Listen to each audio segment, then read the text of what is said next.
"You here, Adrian?" muttered Dorian. "Where else should I be?" he answered listlessly. "None of the chaps will speak to me now."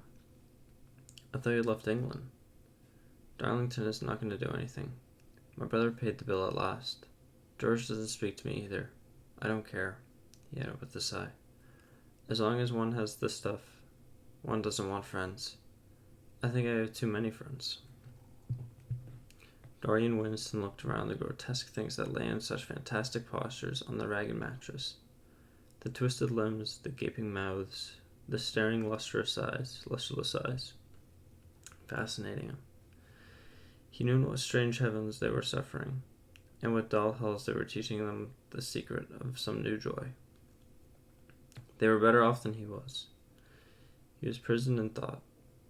Memory, like a horrible malady, was eating his soul away.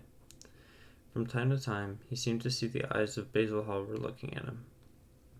Yet he felt he could not stay. The presence of Adrian Singleton troubled him. He wanted to be where no one would know who he was. He wanted to escape from himself. "I'm going to the other place," he said after a pause. "On the wharf?" "Yes. That mad cat is sure to be there. They won't have her in this place now." Dorian shrugged his shoulders. "I'm sick of women who love one. Women who hate one are much more interesting. Besides, this stuff is better. Much the same. I like it better. Come and have something to drink." "I must have something." "I don't want anything," murmured the young man. "Never mind." Adrian Singleton rose up wearily and followed Dorian to the bar. A half-caste, in a ragged turban and shabby ulster, grinning a hideous greeting as he thrust a bottle of brandy and 2 tumblers in front of them. The women sidled up and began to chatter. Dorian turned his back on them and said something in a low voice to Adrian Singleton. A crooked smile, like a Malay crease, writhed in the face of one of the women. "We are proud tonight," she sneered. "For God's sake, don't talk to me," cried Dorian, stamping his foot on the ground. "What do you want? Money? Here it is. Don't ever talk to me again." 2 red sparks flashed for a moment in the woman's sodden eyes, then flickered out and left them dull and glazed. She tossed her head and raked the coins off the counter with greedy fingers. Her companion watched at her enviously. "It's no use," sighed Adrian Singleton. "I don't care to go back. What does it matter? I'm quite happy here." "You'll write me off too if you'll write to me if you want anything, won't you?" said Dorian after a pause. "Perhaps. Good night then." "Good night," answered the young man, passing up the steps and wiping his parched mouth with a handkerchief. Dorian walked to the door with a look of pain in his face. As he drew the curtain aside, a hideous laugh broke from the painted lips of the woman who had taken his money.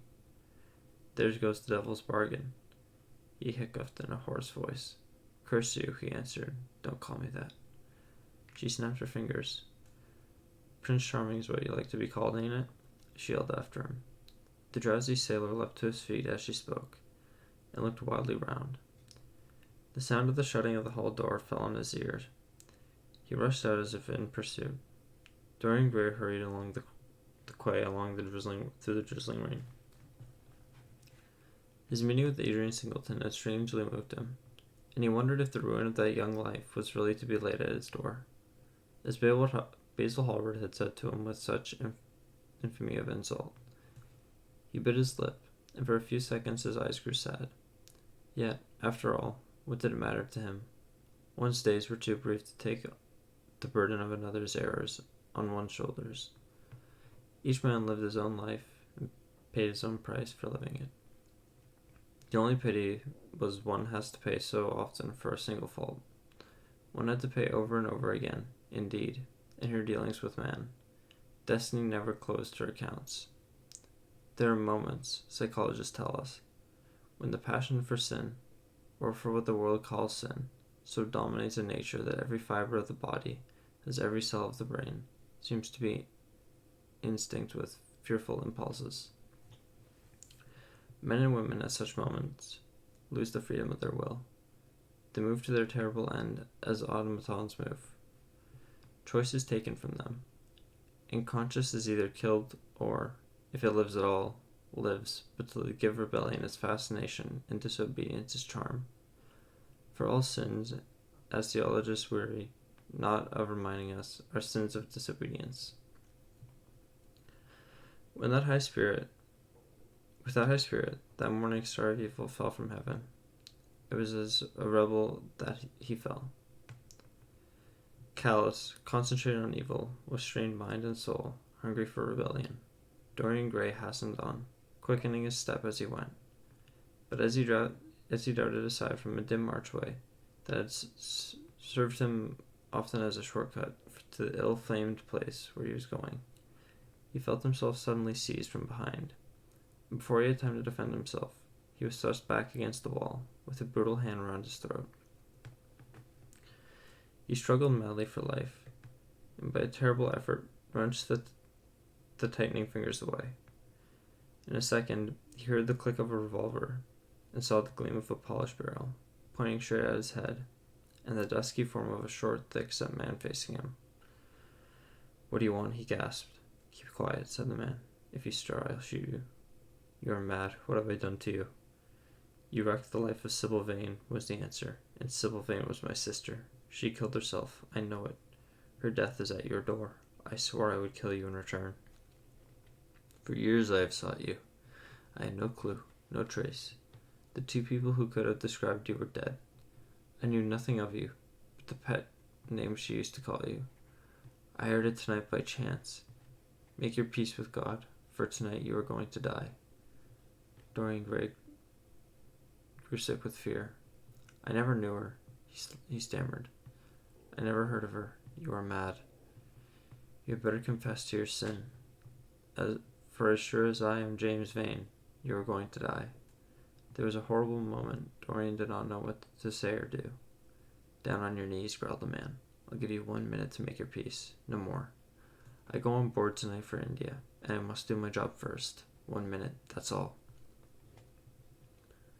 Dorian's arms fell to his side, paralyzed with terror. He did not know what to do. Suddenly a wild hope flashed across his brain. "Stop," he cried. "How long is it since your sister has died? Quick, tell me." 18 years, said the man. "Why do you ask me? What do years matter?" 18 years, laughed Dorian Gray, with a touch of triumph in his voice. 18 years. Set me under the lamp and look at my face. James Vane hesitated for a moment, not understanding what was meant. Then he seized Dorian Gray and dragged him from the archway. Dim and wavering as was the wind-blowing light, yet it served to show him that the hideous error, as it seemed, into which he had fallen. For the face of the man he had sought to kill had all the bloom of boyhood, all the unsustained purity of youth. He seemed little more than a lad of 20 summers, hardly older, if older indeed at all, and his sister had been when they had parted so many years ago.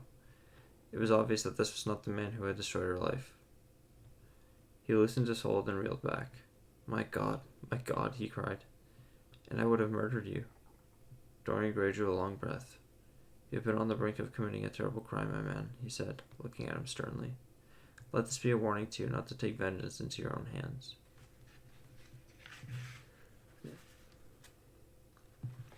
"Forgive me, sir," muttered James Vane. "I was deceived. A chance word I heard in that damned den set me on the wrong track." "You better go home and put that pistol away, or you may get into trouble," said Dorian, turning on his heel and going slowly down the street. James Vane stood on the pavement in horror. He was trembling from head to foot. After a little while, a black shadow that had been creeping along the dripping wall moved into the light and came close to him with stealthy footsteps. He felt the hand laid on his arm and looked round with a start. It was one of the women who had been drinking at the bar. "Why didn't you kill him?" she hissed, putting a haggard face quite close to his. "I knew you were following him when you rushed up from Daldy's, you fool. You should have killed him. He has lots of money, and he's as bad as bad." "He's not the man I am looking for," he answered, "and I want no man's money." I want a man's life. The man whose life I want must be nearly 40 now. This one was little more than a boy. Thank God I have not got his blood upon my hands. The woman gave a bitter laugh. Little more than a boy, she sneered. Why, man, it's nigh on 18 years since Prince Charming made me what I am. You lie, cried James Fane. She raised her hand up to heaven. Before God, I am telling the truth, she cried. Before God? Strike me dumb if it ain't so. He is the worst one that comes here. They say he has sold himself to the devil for a pretty face. It's nigh on 18 years since I met him. He hasn't changed much since then. I have, though, she added, with a sickly leer. You swear this?